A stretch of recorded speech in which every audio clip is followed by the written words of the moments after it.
Hello नमस्कार। तर ह्या व्हिडिओमध्ये मी इथं नाईट क्रीम कशा प्रकारे बनवायचं, ह्या थंडीमध्ये तुम्ही सुद्धा ही जी क्रीम आहे ती बनवून वापरू शकता। तुमची स्किन एकदम ग्लो करते आणि स्किनवर एक वेगळाच चमक येतो। तर सर्वात आधी मी इथं 1 चमचा खोबरेल तेल घेतलेला आहे आणि त्यामध्ये मी इथं अर्धा चमचा ग्लिसरीन वापरलेला आहे। ग्लिसरीन सुद्धा तुमची स्किन आहे ती हायड्रेट ठेवतं। त्यानंतर 1 चमचा ॲलोवेरा घालून घ्यायचा आहे। त्यानंतर मी विटॅमिन ई ची एक कॅप्सूल ॲड केलेली आहे। हे सर्व मिश्रण आहे ते व्यवस्थित मिक्स करून घ्यायचं। एक क्रीम बेस तयार होईपर्यंत इथं मिक्स करून घ्यायचं आणि एक क्लीन कंटेनरमध्ये तुम्ही जमा करून ठेवायचं आहे। आणि आता ही जी क्रीम आहे ती तुम्ही इथं दररोज रात्री तुमच्या चेहऱ्यावरती अप्लाय करायचं आहे आणि तुमच्या चेहऱ्यावरती तसंच ठेवून द्यायचं आहे।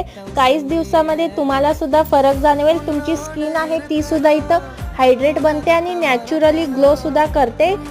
जर व्हिडिओ आवडला असेल तर लाईक आणि सबस्क्राईब करायला विसरू नका। थँक्यू।